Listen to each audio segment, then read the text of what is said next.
श्री गणेशाय नमः। श्री वररामचंद्राय नमः। श्री हनुमते नमः।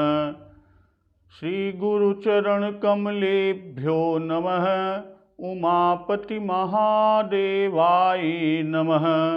भक्तजन, संपूर्ण श्री रामचरितमानस के अर्थ सहित व्याख्या की श्रृंखला में आज के पूर्व दिवस जिस प्रसंग का श्रवण अमृतपान किया कि राजा प्रताप भानु सप्तद्वीप जीतकर समस्त क्षेत्रों के अधिपति हुए, राजा हुए। और एक बार की बात है कि वह विंध्याचल के घने जंगलों में घोड़े पर सवार होकर शिकार का सारा सामान सजाकर चले। वहाँ जब वो वन में पहुँचते हैं शिकार करने, तो वहाँ पर देखते हैं कि फिरत विपिन नृप दीख बराहु, जनु बन दुरेउ शशि ग्रसि राहु। बड़ विधु नहीं समात मुख माही, मनहु क्रोध बसउ गिलत नाही। कि राजा भानु प्रताप जी वन में फिरते हुए एक सूअर को देखते हैं और उसके दांत ऐसे हैं कि उन दांतों के कारण वह ऐसा दिख पड़ता है, ऐसा दिखाई दे रहा है कि मानो चंद्रमा को ग्रस कर यानी मुंह में पकड़कर राहु वन में आ छिपा हो। और चंद्रमा बड़ा होने से उसके मुंह में समा नहीं रहा है, उसके मुंह में समाता ही नहीं है।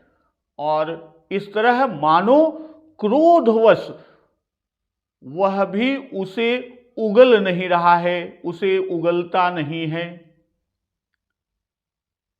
कोल कराल दसन छवि गाई, तनु विशाल पीबर अधिकाई।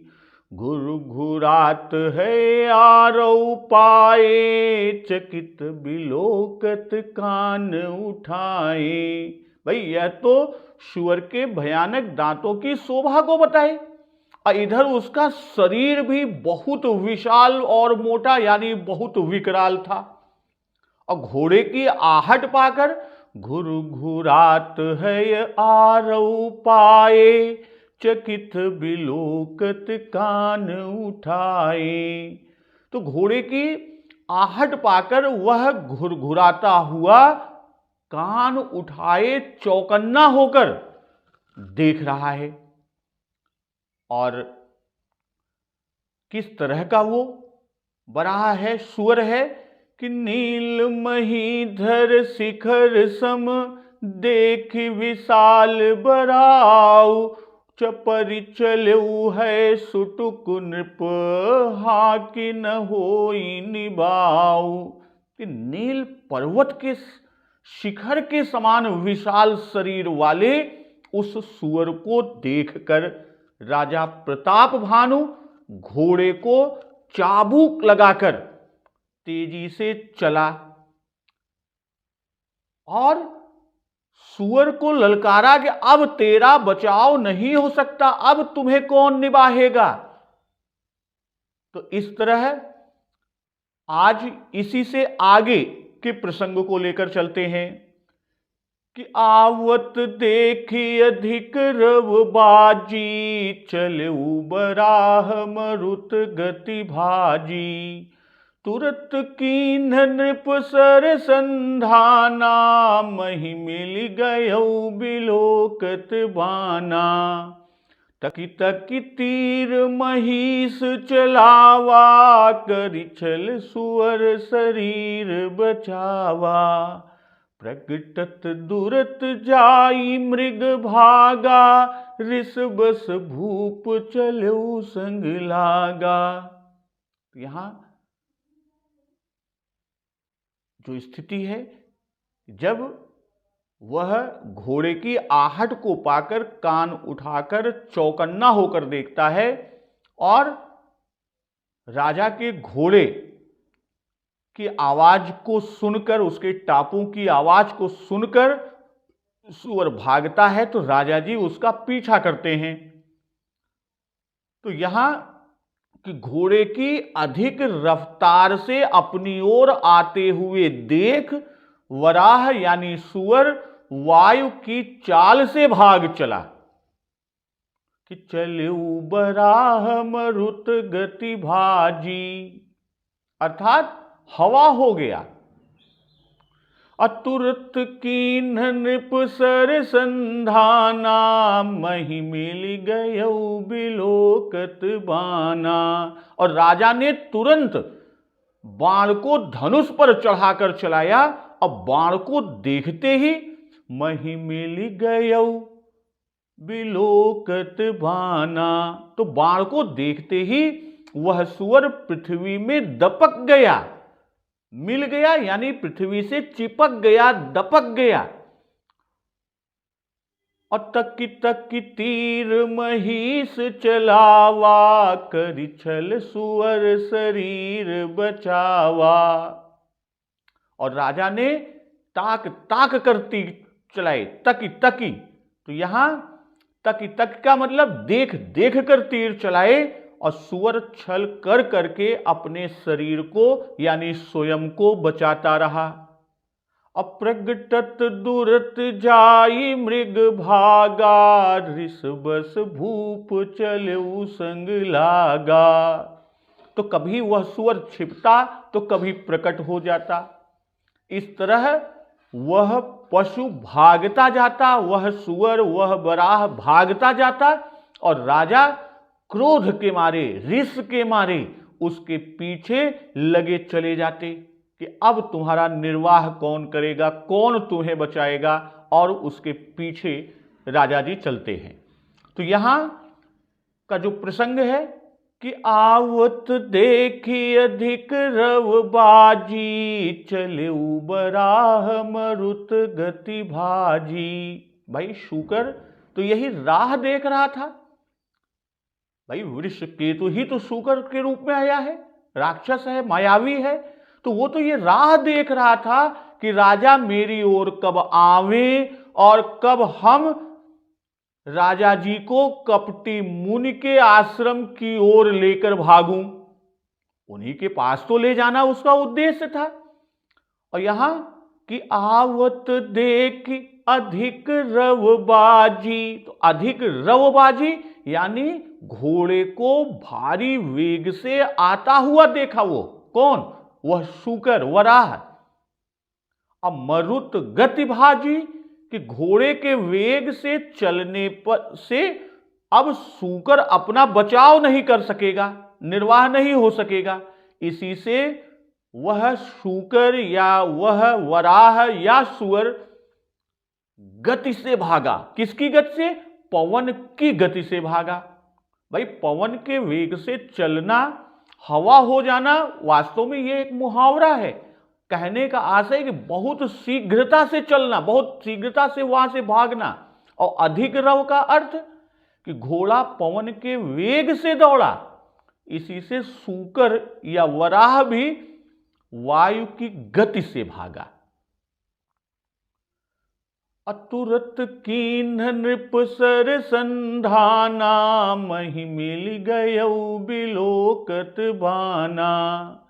भाई जब तलवार की पहुंच न रह गई होगी तब तो बाण चलाए। इसीलिए बाबा गोस्वामी जी लिख रहे हैं कि तुरत बाण तुरत कीन्ह नृप सर संधाना। भाई तुरंत बाण चलाया कि अब यह बाण की पहुंच से भी बाहर निकला जा रहा है। भाई राजा जी अश्वारोहण और धनुर्विद्या में बड़े निपुण हैं कि दौड़ते हुए घोड़े पर बैठे हुए वह बाण चला रहे हैं। भाई घोड़े की बागडोर छोड़े हुए हैं।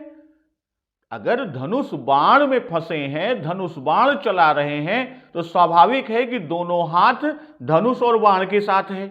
तो घोड़े की सवारी पर सामान्यतः जो देखा जाता है कि भाला, बर्छा, तलवार आदि से लड़ाई लड़ी जाती है, लोग लड़ते भी हैं कि जिसमें एक हाथ घोड़े को संभाले रहते हैं और यहां बाण चलाने में दोनों हाथों का काम पड़ता है, अर्थात घोड़ा इतना माहिर है कि वह पवन की गति से भी चल रहा है और राजा जी लगाम से हाथ भी छुड़ाए हैं।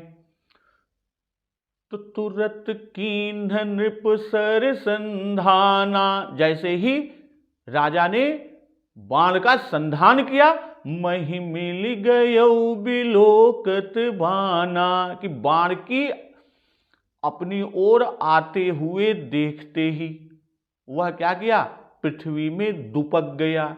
मिल जाना यानी उसमें छिप जाना, अपने को दुबका लेना। तो यहां बाण की करालता को दिखा रहे हैं। जैसे लंका कांड में बाबा जी ने उल्लेख किया, देखे सियावत पबिसम बाना, तुरत भयउ खल अंतर्धाना। यहां कह चुके हैं कि नील महीधर शिखर सम, देख विशाल बराह। तो नील गिर के शिखर के समान वराह है वह सूकर या सुअर। तो यहां राजा ने बाण मारे और वह पृथ्वी में मिल गया। कहने का आशय कि वह रज समान हो गया और बाण उसके ऊपर से निकल गया। और तक्की तक्की तीर महीस चलावा, करि छल सुअर शरीर बचावा। भाई जब पहले बाण न लगा, पहला बाण नहीं लगा, ऊपर से निकल गया, तब राजा बड़ी सावधानी पूर्वक देख देख कर बाण चला रहे, निशाना साध साध कर बाण चलाने लगे। और तकी तकी कि बहुत सारे तीर चलाए और सारे वार खाली हो गए, कोई भी उसे लगा नहीं। तो करि छल सुअर शरीर बचावा। क्या छल सुअर करता है, किस तरह, वह आगे लिखते हैं कि प्रगटत दूरत जाई मृग भागा। यही छल है कि कभी प्रकट होता है, कभी दूर जाके दिखता है, कभी निकट दिखता है। इसी तरह अरण्य कांड में बाबा जी ने उल्लेख किया कि जब मारीच स्वर्ण मृग बनकर आता है और प्रभु श्री राम उस मृग को मारने के लिए पीछे जाते हैं, तो वहां पर भी इसी तरह प्रकट होता है, कभी दूर कभी नजदीक। तो उसका उल्लेख किया कि प्रकटत दूरत करत छल भूरी, एहि विधि प्रभु गयौ लई दूरी। तो उसी तरह यहां यह शूकर भी कि करि छल सुअर शरीर बचावा। तो उसका छल ही यही है कि प्रकटत दूरत जाई मृग भागा। यही तो उसका छल है कि बाण लग जाता तो शरीर न बचता, प्राण निकल जाते। और उसका उद्देश्य है कि उस पाखंडी राजा जो मुनिवेश में बैठा है उसके पास लेके जाना। तो प्रकटत दूरत जाई मृग भागा, ऋष बस भूप चलेऊ संग लागा। अब राजा जी बहुत दूर निकल जाते हैं। तो जैसे ही राजा जी उसके पीछे चले तो वह कभी बहुत दूर हो जाए वह सूकर, और कभी फिर प्रकट हो जाए, कि जिससे राजा निराश न होए। ऐसा न होए कि राजा निराश हो जाए, वापस चला जाए। भाई जब राजा निकट आ जाए तो छिप जाए और राजा हमका मार लें। राजा के अंदर की वह क्रोध और वह मारने की इच्छा जागृत रहे। और जब बाण आते हुए वो देखत है तो छिप जात है, अर्थात अंतर्धान हो जात है। और जब बाण व्यर्थ हो जाता है तो फिर प्रकट हो जाता है। और जाई मृग भागा कि राजा के आगे से कभों कोनो मृग बचत ना रहा, और यह तो बच बच जात बा, भाग जात बा। यही बड़े ऋष बस कि ऋष बस भूप चलेऊ संग लागा, कि जब शिकारी को शिकार मारे के ना मिलत तो स्वभावतः ओका क्रोध आ जात है। अब पीछा करे के कारण क्रोध है या भाई, अगर क्रोध न होत तो इतना पीछा न करते। और राजा कहां है? राजा खिसियान है, खिसियाए हुए हैं, गुस्साए हुए हैं, क्रोध से भरा हुआ है। और ऋष बस कि मृग के पीछे सैकड़ों कोस दौड़े जाना बुद्धिमानी व समझ का काम नहीं है। क्रोध में बुद्धि ना रह जात, ओमा फिर विचार से काम ना लेत, बुद्धि काम ही नहीं करत। तो राजा प्रताप भानु बहुत सारा मृग मारे यहाँ, एक दो ना है, लेकिन ये ना समझ में आवत कि सभे वार हमार खाली का है हो जात बा। तो एमा जरूर कोनो रहस्य है कि इस सूकर बेस में यानी सुअर के रूप में को और है। तो गयो दूर घन गहन बराहू, जह नाहिन गज बाजी निबाहू। अति अकेल बन विपुल कलेसु, तदपि न मृग मग तजई नरेसु। कोल बिलो की भूप बड़ धीरा, भागी पैठ गिर गुहा गंभीरा। अगम देख नृप अति पछिताई, फिरऊ महाबन पर भुलाई। यहां गयो दूर घन गहन बराहू, घन माने घना और गहन वन, विपुल माने बहुत और मग का अर्थ होता है मार्ग या पीछा। तो सुअर बहुत दूर घने जंगल में जा पहुंचा, जहां हाथी घोड़े का नाम निशान नहीं, कोई गुजर नहीं, कोई गम गुजर नहीं है, उसका निवाह नहीं था हाथी घोड़े का।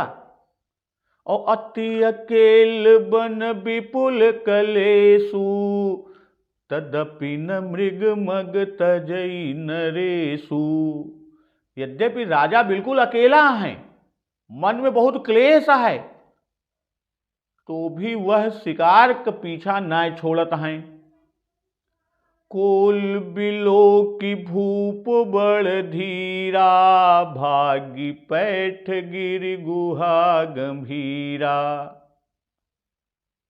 तो राजा को बड़ा धीर देख सुअर भागकर पर्वत की एक बड़ी गहरी गुफा में जा बैठा। अगम देख नृप अति पछिताई, फिर महाबन पर भुलाई। तो अपना गम गुजर न देखकर राजा बहुत पछतात हैं और पछतावत की लौटत हैं। तो उस घोर भारी वन में मार्ग भूल जाते हैं। भाई कठिन देखकर उसमें जाना अब कठिन है, किसी भी तरह से नहीं जा सकते। तो राजा बहुत पछता कर लौटते हैं, किंतु उस घोर वन में वह रास्ता भूल गए। खेद खिन्न क्षुधित त्रिषित, राजा बाजी समेत। खोजत व्याकुल सरित सर, जल बिनु भयउ अचेत। खेद खिन्न और घोड़े सहित भूख प्यास से व्याकुल राजा घोड़े को लिए हुए नदी और तालाब खोजते फिरते हैं। भाई बहुत परिश्रम करने से थके हुए हैं और घोड़े समेत भूख और प्यास से व्याकुल हैं। तो राजा नदी तालाब खोजते खोजते बिना पानी नहीं मिला, पानी के बिना बेहाल हो गए। भय अचेत यानी एकदम बेहाल हो जाते हैं, होश हवास का ठिकाना ही नहीं रह जाता। तो गयो दूर घन गहन बराहू, जह नाहिन गज बाजी निभाहू। भानु प्रताप के भय से कपटी मुनि किस तरह के घोर और सघन वन में इतनी दूरी पर रहता था और कितनी दूरी पर रहता था इसका उल्लेख अभी आगे आएगा कि कह मुनि तात भयो अधियारा, जो जन 70 नगर तुम्हारा। तो यहां कहते हैं कि गयऊ दूरी, कि सुअर बहुत दूर ऐसे जंगल में चला गया जहां हाथी घोड़े का निवाह नहीं था, वहां नहीं रह सकते थे। जहनाहिन गजबाजी निबाहू, कि यहां तक हाथी घोड़े का निर्वाह नहीं, इसलिए यहां तक राजा ने वराह को खेदते आए, तो अब आगे गुजरना ही नहीं, आगे जा ही नहीं सकते। और किस तरह स्थिति होती है, अति अकेल बन विपुल कलेसु, तदपि न मृग मग तजई नरेशु, कि इस तरह के घोर वन में बहुत आदमियों को साथ लेकर प्रवेश करना चाहिए था, लेकिन राजा अकेले हैं, एक भी आदमी उनके संग नहीं, न सैनिक है, न मंत्री है, न कोई और है। अब विपुल कलेसु, बहुत क्लेश की, कहीं घोड़ा फंस जाता, कहीं कांटेदार वृक्षों में राजा के शरीर छिल जाता। तदपि न मृग मग तजई नरेशु, तो सूकर का मार्ग राजा नहीं छोड़ते, यानी उसका पीछा नहीं छोड़ते। राजा बाण विद्या में तो बड़े निपुण हैं ही, अब बाण से कंट की जो कांटेदार वृक्ष थे उनकी शाखाओं को काट काट कर मार्ग भी बनाते जाते हैं। भाई नहीं तो इस सघन वन में घोड़ा कैसे दौड़ता। कि जहनाहिन गजबाजी निबाहू, यानी राजा मार्ग भी बनाते हुए जाते हैं कि जिससे घोड़े का निर्वाह होता रहे। अकोल बिलो की भूप बड़ धीरा, भागी पैठ गिर गुहा गंभीरा।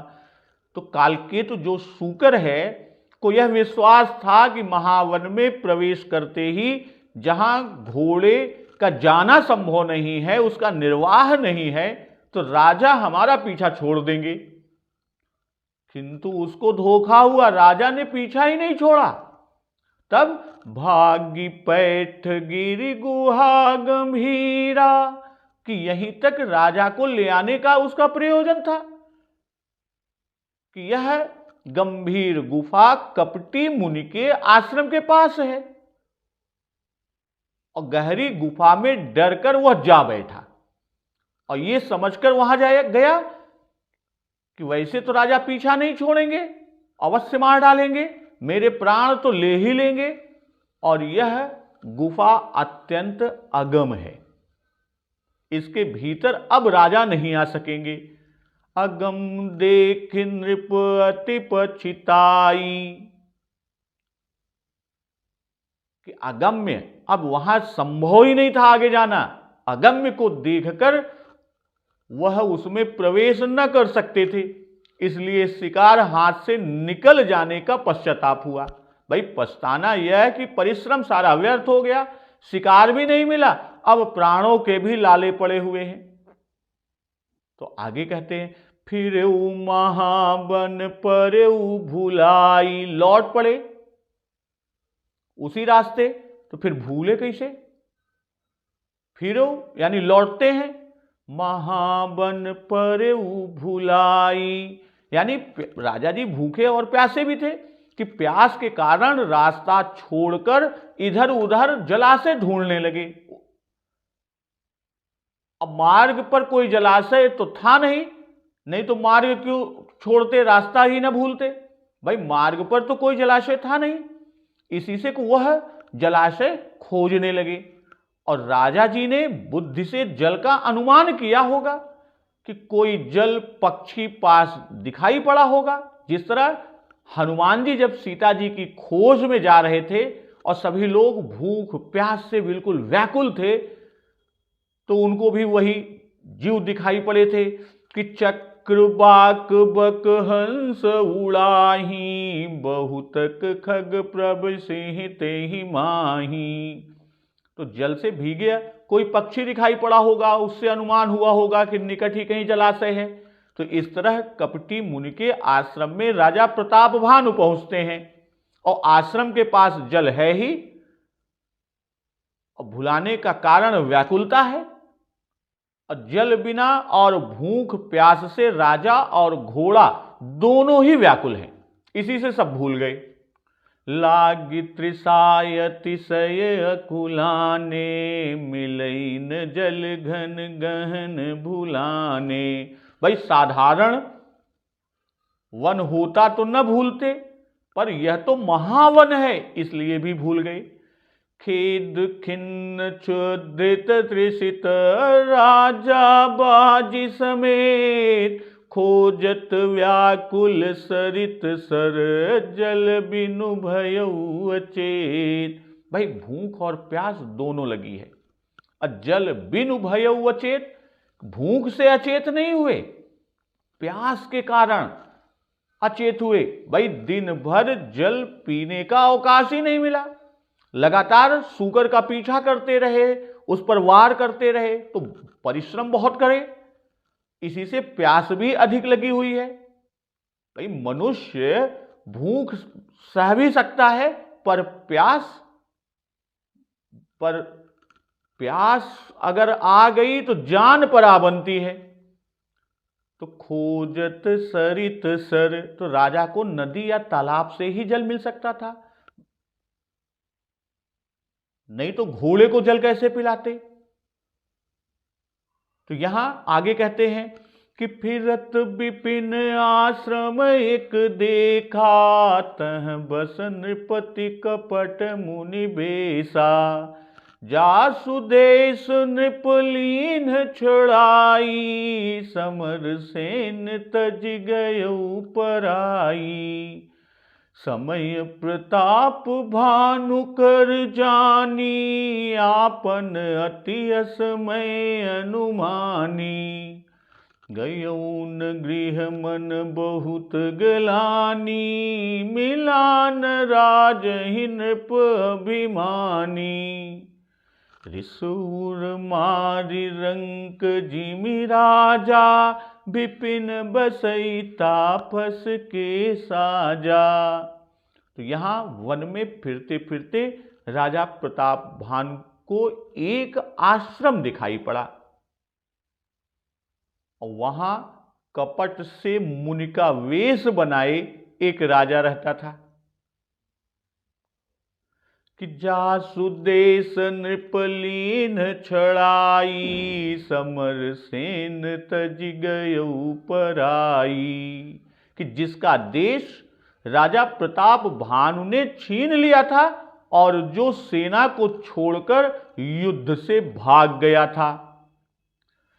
समय प्रताप भानु कर जानी, आपन अति असमय अनुमानी। प्रताप भानु जी का समय और अपना अत्यंत असमय समझकर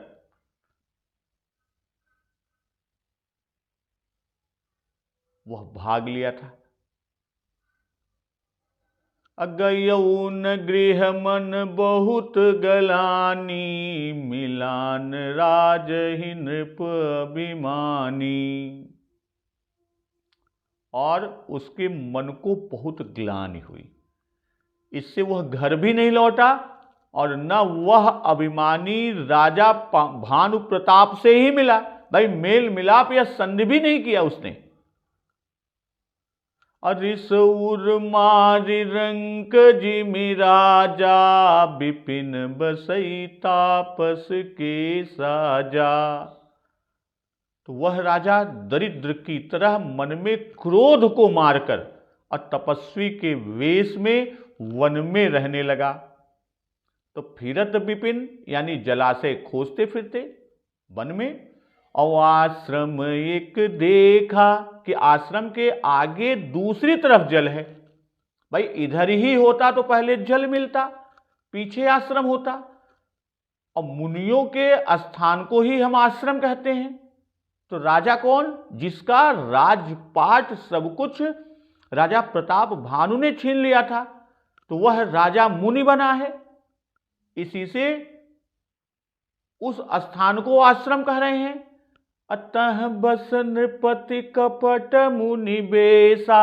कपट मुनि का भाव कि छल करने के लिए वह मुनि बना है, वस्तुतः वह राजा है। जिस तरह कि राक्षस कपट बेस तह सोहा, मायापति दूत ही चह मोहा। तो अब यहां बता रहे हैं कि क्यों वह राजा कपट किया हुआ है कि जासु देश नृपलीन छड़ाई, कि राज्य छीन लिया था, प्राण भी ले लेते यदि वह भागकर अपने प्राण को न बचाता। असमर सेन तज गयो पराई, यहां कि समर सेन तज गयो पराई, कि पहले वह संग्राम करने के लिए तो उद्यत हुआ, सेना लेकर लड़ने के लिए चला, और रही प्रताप भानु जी की सेना और उनके बल को जब यह देखे कि अरे ये तो बड़ी भारी सेना है, तब धैर्य उनका जाता रहा और सब कुछ छोड़ छाड़ कर वहीं पर भाग गए कि समर सेन तज गयो पराई।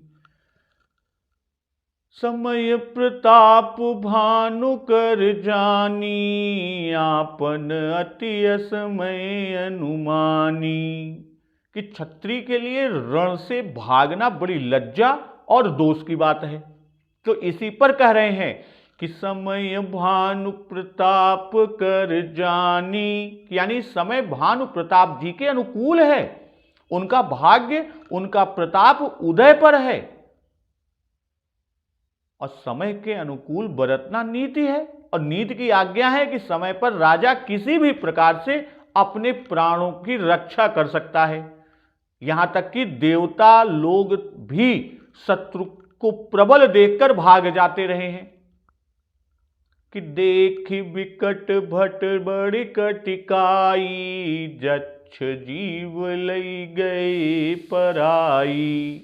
और आगे कह रहे हैं कि आपन अति असमय अनुमानी, भानु प्रताप जी के लिए तो समय अनुकूल है भाई, उनके अच्छे दिन हैं, तब अन्य सब राजाओं का असमय हुआ।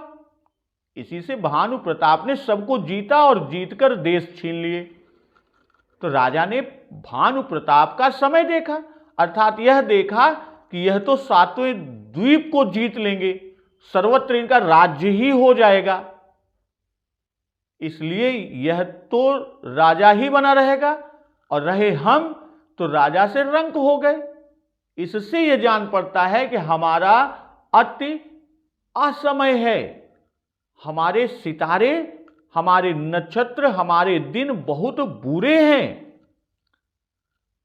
तब आगे कि गयौ न गृह मन बहुत गलानी, मिलान राजहि नृप अभिमानी, कि राजा बहुत अभिमानी है, इसी से उसने भानु प्रताप से मेल नहीं किया, उनसे मिला भी नहीं।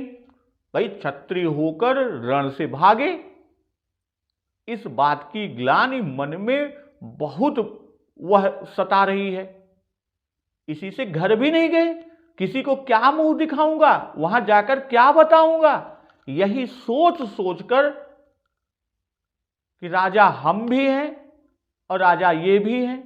भाई जैसे क्षत्रिय वह है यानी प्रताप भानु, वैसे हम भी हैं, तो हम इससे क्यों मिलें, क्यों इसके सामने सिर झुकावें, इसलिए नहीं मिले।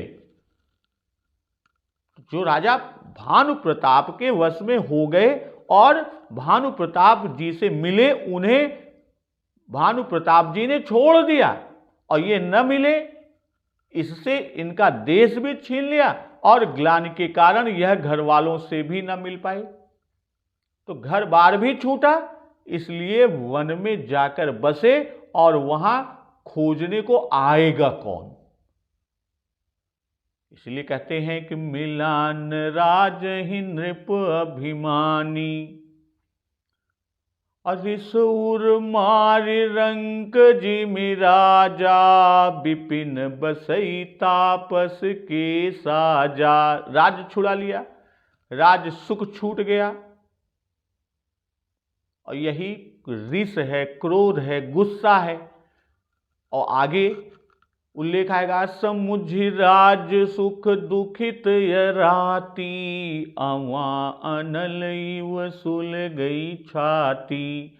तो यहां रिस उर मार, यानी रिस के मारे लोग सब काम बिगाड़ देते हैं, जूझ जाते हैं कि आवा परम क्रोध कर मारा, गरज घोर रव बारही बारा। इसी तरह का उल्लेख है क्रोध का कि सुनत बाल क्रोधातुर धावा, गही करि चरण नारी समुझावा। तो यह बात समझकर राजा ने अपने क्रोध को दबाया, उसे मारा और संग्राम में जाकर जूझा नहीं, लड़ा नहीं। और रंक जीव का आशय कि जैसे रंक यानी कंगाल, दरिद्र, भिक्षुक को कोई भी गाली दे दे तो उससे कुछ करते तो बन नहीं सकता, उसका कुछ बस ही नहीं चलता, वह कुछ कर ही नहीं सकता, वह बेचारा करे क्या लाचारी से। तो मन ही मन में क्रोध को मारे रखता है। भाई यदि उसका बस चलता तो खा ही जाता। तो उसी प्रकार भानु प्रताप ने जब राजा को रंक बना दिया तो वह भी मन में क्रोध को दबाए रखा। भाई क्रोध करे भी तो करके कर क्या सकता है, अपनी ही हानि तो होगा। जो रहे सहे प्राण हैं उससे भी हाथ धोना पड़ेगा। निर्बल क्रोध करे तो मारा जाए। और विपिन बसई तापस के साजा। तो जब प्रतिष्ठित लोगों के मान की हानि होती है तब वे या तो मर जाते हैं या कहीं दूर चले जाते हैं। तो वन में, और वो भी तपस्वी के वेश में रह रहे हैं, जिससे कोई सहसा पहचान न सके, इन्हें ढूंढ न सके। और घने वन में आएगा कौन? और भानु प्रताप भारी वैरी हैं, शत्रु हैं, वह पता पाएंगे तो खोज कर वध करेंगे, कि जैसे युधिष्ठिर ने दुर्योधन का पता लगाकर उसका वध कराया। और आगे क्या स्थिति है कि तासु समीप गवन नृप कीन्हा, यह प्रताप रवि तेहि तब चीन्हा, राउत त्रिसित नहीं सो पहिचाना, देखि सुबेश महामुनि जाना, उतरि तुरग ते कीन्ह प्रणामा, परम चतुर न कहु निज नामा। तो राजा उसके पास जब जाते हैं तब वह राजा भानु प्रताप को पहचान लेता है कि यह भानु प्रताप हैं। राउत त्रिसित नहीं सो पहिचाना, देखि सुबेश महामुनि जाना। और राजा तो प्यास से व्याकुल हैं, इस कारण उन्होंने उस कपटी मुनि को, जो राजा मुनि के वेश में है, उसे नहीं पहचाना। और उतरि तुरग ते कीन्ह प्रणामा, परम चतुर न कहु निज नामा। तो राजा जी घोड़े से उतरकर प्रणाम करते हैं, परंतु बहुत चतुर कि अपना नाम नहीं बताया।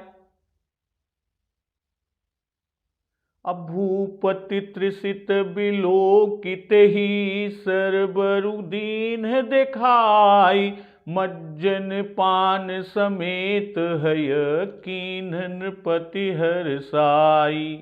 तो यहां राजा जी को प्यासा देखकर, प्यास से व्याकुल देखकर उस कपटी मुनि ने उन्हें सरोवर को दिखा दिया और राजा जी ने घोड़े सहित प्रसन्नता पूर्वक स्नान और जलपान किया। तो तासु समीप गवन नृप कीन्हा, यह प्रताप रवि तेहि तब चीन्हा। भाई जिसका देश भानु प्रताप ने छीन लिया, जो राजा से रंक हो गया, जिसका घर बार सब छूट गया और अभिमानी है, क्रोध को भीतर, गुस्से को भीतर भरे हुए दिन रात उसी क्रोध की अग्नि में जलता रहता है और तपस्वी वेश में छिपकर काल की प्रतीक्षा करता हुआ वन में छिपा बैठा है। तो उसके पास, यानी तास जो कह रहे हैं यहां पर, कि तासु समीप गवन नृप कीन्हा। तो तासु का संबंध कि जासु देश नृपलीन छड़ाई, यानी जिनका देश छुड़ा दिया, घर बार छुड़वा दिया, राजा से रंक बना दिया, उनके संबंध में। कि गवन नृप कीन्हा, कि ऐसे के पास भानु प्रताप जी निकट गए, अब इनकी भलाई नहीं है। कि तदपि विरोध मान जह कोई, तहां गए कल्याण न होई। जैसे ही राजा उनके पास जाते हैं कि यह प्रताप रविते ही तब चीन्हा। जब राजा कपटी मुनि के समीप गए, तब राजा ने कपटी मुनि को दूर से ही देख लिया और देखकर समीप चले आए कि दर्शन करें और जलाशय पूछे कि भैया प्यासे हैं, व्याकुल हैं, जल कहाँ है। तो कम से कम उनके पास जल तो अवश्य होगा, मिल ही जाएगा। और जब तक समीप नहीं गए थे तब तक उसने राजा को नहीं पहचाना था। और राउ तृषित नहीं सो पहचाना, प्यासे व्याकुल है। जैसे कि खेद खिन्न क्षुधित तृषित राजा बाजी समेत, खोजत व्याकुल सरित सर जल बिनु भयउ अचेत। तो यदि तृषा से व्याकुल न होते तो सुवेश देखकर भी महामुनि न जानते, बल्कि उन्हें पहचान भी सकते थे, पहचान ही लेते।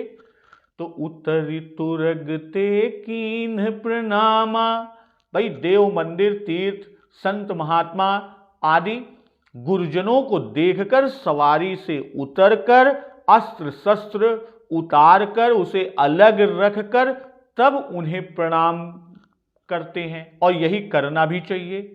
जैसे कि उतरे राम देव सरि देखी, कीन्ह दंडवत हर सुबिसेखी। राजा ने सुवेश देखकर महामुनि जाना।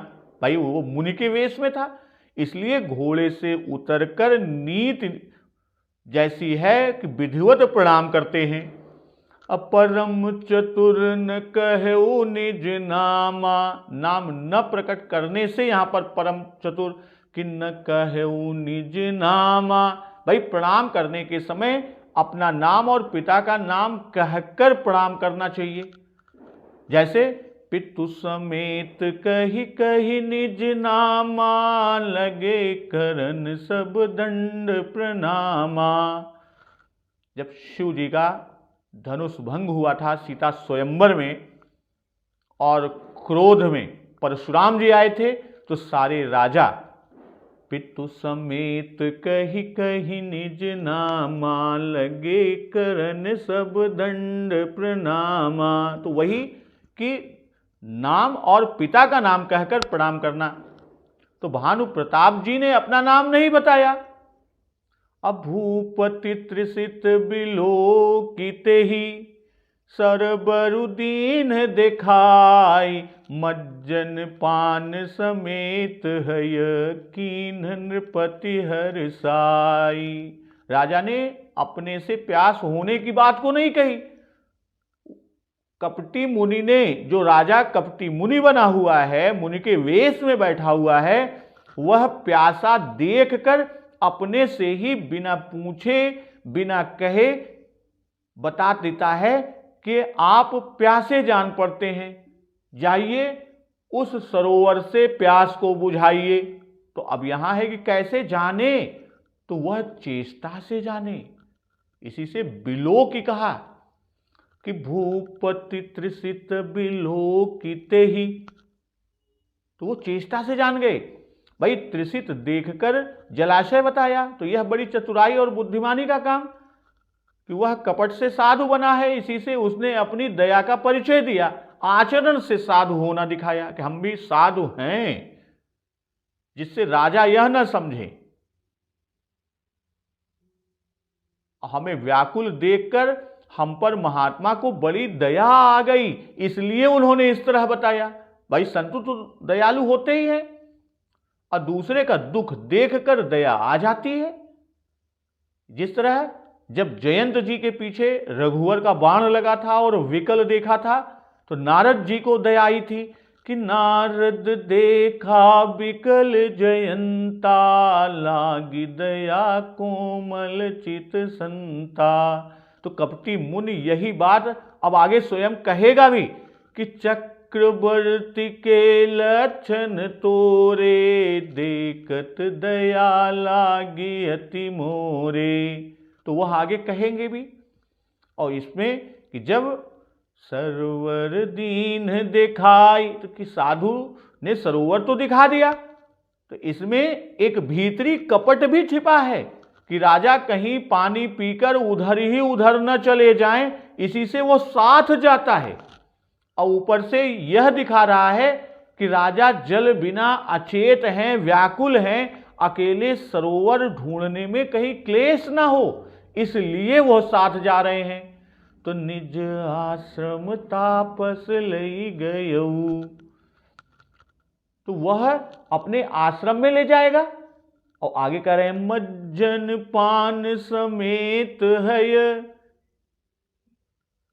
कीन्ह नृपति हर साई। तो जलाशय जैसा चाहिए था वैसा ही मन के अनुकूल मिल गया। और सूकर का पीछा करने में बड़ा परिश्रम हुआ। दूसरा कि ग्रीष्म के दिन थे, गर्मियों के दिन थे, गर्मी से भी तपे हुए थे, इसलिए स्नान किया और प्यास से अचेत हो रहे थे, व्याकुल थे, इसलिए जलपान किया। और हर्षाय, जिस तरह का जलाशय उन्हें चाहिए था वैसा ही मन के अनुकूल मिल गया, इसलिए हर्षपूर्वक स्नान पान किया और घोड़े को भी कराया। तो अब सरोवर में स्नान और जलपान के पश्चात क्या स्थिति होती है, वह कपटी ऋषि, जो राजा कपट वेश में ऋषि रूप धारण किए हुए हैं, राजा प्रताप भानु उनके पास रहते हैं। तो अब कौन सी अनहोनी होती है, किस प्रकार की घटना घटती है, तो इसका श्रवण अमृतपान हम लोग अगले दिवस की कथा में कहेंगे। तो आज की कथा यहीं पर समाप्त होती है। तो एक बार जोर से बोलिए सियावर रामचंद्र की जय, पवन सुत हनुमान की जय। जगत जननी मां जगदम्बा की जय, गुरुदेव भगवान की जय। उमापति महादेव की जय। जय श्री राम।